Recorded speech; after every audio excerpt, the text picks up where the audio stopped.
Bayangkan, ada gangguan yang dirasakan menempel lama di tubuhmu, bukan sebentar, bertahun-tahun. Ia menguasai pikiran, mengikat langkah, dan menebar ketakutan tanpa sebab. Gangguan seperti ini tidak bisa disingkirkan dengan cara biasa. Semakin dilawan, semakin melemahkan, sampai akhirnya disadari ada satu bacaan khusus untuk berlindung. Ta'awud malaikat maut. Ini bukan mantra, ini adalah ta'awud khusus malaikat maut. Jika kau baca dengan kaifiyah yang benar, maka gangguan makhluk gaib yang bersarang lama dalam tubuhmu bisa keluar terbakar. Amalan langkah gunakan jika terpaksa, dan jangan dibuat sembarangan. Efek kekuatannya sungguh luar biasa.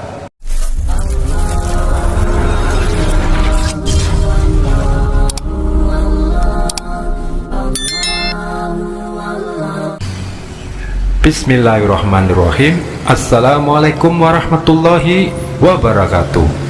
Ya Rabbi sholli ala Muhammad wabdah milal khairi kula mukhlaq. Jika kamu sedang mengalami gangguan yang terasa berat, yang sudah lama tidak selesai, maka video ini perlu kamu simak dengan tenang. Pemirsa beriman yang dirahmati Allah, kalau gangguan yang masih baru biasanya lebih mudah pergi.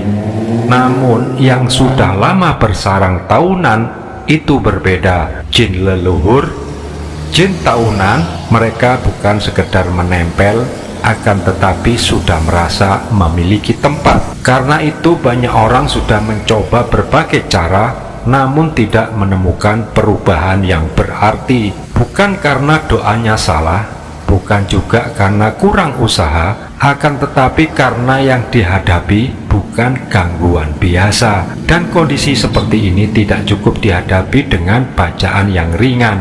Allah sendiri menegaskan bahwa gangguan jin itu nyata. Sesungguhnya setan itu adalah musuh yang nyata bagimu.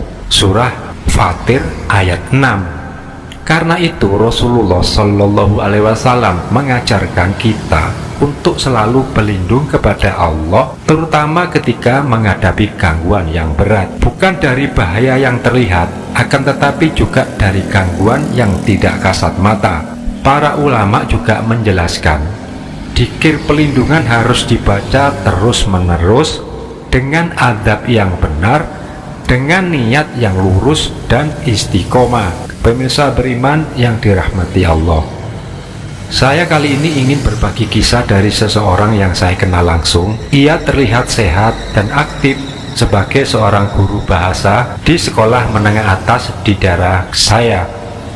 Awalnya tidak ada yang aneh, namun seringnya di bagian punggungnya dia merasakan ada sesuatu yang halus yang selalu merambat. Tubuhnya sering terasa berat, tidurnya selalu gelisah. Setiap akan melaksanakan sholat 5 waktu terasa amat berat sekali. Sampai suatu pagi saat kami bertemu ketika sedang berolahraga, disitulah ia mulai menceritakan keluhan yang selama ini dipendam. Gangguan ini sudah bertahun-tahun dan puncaknya di setiap menjelang maghrib dirasakan datang dan pergi, akan tetapi tidak pernah benar-benar hilang. Setelah mendengar keluhannya, saya menyarankan agar ia mengamalkan ta'awud malaikat maut sesuai tuntunan.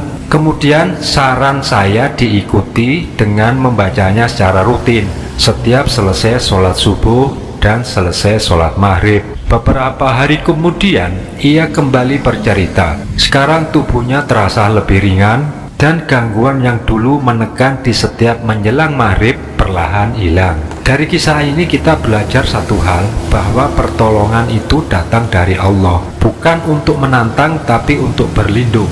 Karena itu amalan ini tidak boleh dibaca sembarangan. Pembahasan lengkap tentang tata cara amalan ta'awud malaikat maut sudah pernah dijelaskan secara rinci di video sebelumnya. Bagi yang belum menontonnya, silakan perhatikan sebentar cuplikannya di sini. Pemirsa beriman yang dirahmati Allah, menurut ulama ahli hikmah, amalan ini punya urutan, punya hitungan, dan punya adab yang harus dijaga.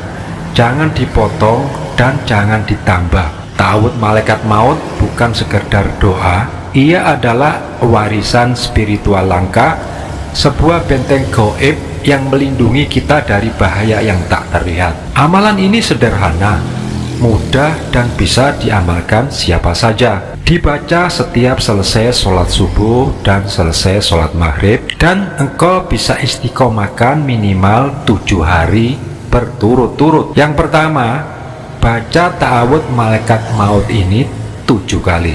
A'udzubillahi minan nar wa min syarril kufar wa min qadabil jabbar al-izzatu lillahi wali rasulihi walil mu'minin baro'atum baro'atum baro'atum baro'atum baro'atum baro'atum baro'atum. Kemudian setelah itu engkau berdoalah kepada Allah, katakan yang diinginkan mengenai gangguan yang ada dalam tubuhmu ini. Kemudian setelah kamu berdoa, akhiri dengan membaca minallah. Dari awal a'udzubillahi minannar hingga minallah itu dihitung 1 kali bacaan. Ulangi hingga genap 33 kali. Adapun artinya ta'awudz malaikat maut itu adalah: aku berlindung kepada Allah dari neraka, dari kejahatan orang kafir, dan dari murkanya yang maha perkasa. Kemuliaan hanya milik Allah, Rasulnya, dan orang-orang yang beriman. Telah diputus oleh Allah. Setelah membaca ta'awudz 33 kali, engkau tutup dengan membaca 7 kali ayat kursi bagian akhir. Ini jangan dilewatkan karena ini bagian penting sebagai kunci penyerahan diri sekaligus permohonan perlindungan terkuat dari Allah Subhanahu wa Ta'ala. Bacaan ayat kursi bagian akhir dibaca 7 kali seperti ini: wala ya'uduhu hifduhuma wa wal aliyul azim, wala ya'uduhu hifduhuma wa wal aliyul azim. Ini artinya dia tidak merasa berat memelihara keduanya. Dialah yang maha tinggi lagi maha agung. Jika engkau mengistiqomahkan minimal 7 hari, insya Allah akan ada reaksinya jika di tubuhmu memang ada gangguan gaib atau adanya keberadaan bangsa jin yang mengganggu. Tanda-tanda yang sering dirasakan biasanya ada hawa panas, kadang juga ada hawa dingin yang keluar dari tubuhmu, dan engkau bisa merasakan merinding di sebagian permukaan kulit anggota badanmu. Biasanya merasakannya itu di tengkuk leher, ada juga di sebagian lengan atau di pahamu. Jika itu terjadi, tetaplah terus membaca sampai selesai jumlah hitungan yang saya sampaikan tadi. Semoga jika engkau mengamalkan seperti yang saya sampaikan tadi, insya Allah akan hasil maksud doamu dan pasti kabul hajatmu. Jadikan ini bagian dari wirid harianmu. Insya Allah jiwa ragamu terlindungi, rumah jadi tenang, usahamu lancar, hatimu lapang, dan keluargamu dalam lindungan Allah Subhanahu wa Ta'ala. Jika video ini bermanfaat, silakan bagikan kepada yang membutuhkan dan subscribe agar tidak tertinggal kisah dan amalan berikutnya. Demikian yang bisa saya sampaikan, semoga bermanfaat bagi kita semua. Amin ya robbal alamin. Wallahu a'lam bishawab. Wassalamualaikum warahmatullahi wabarakatuh.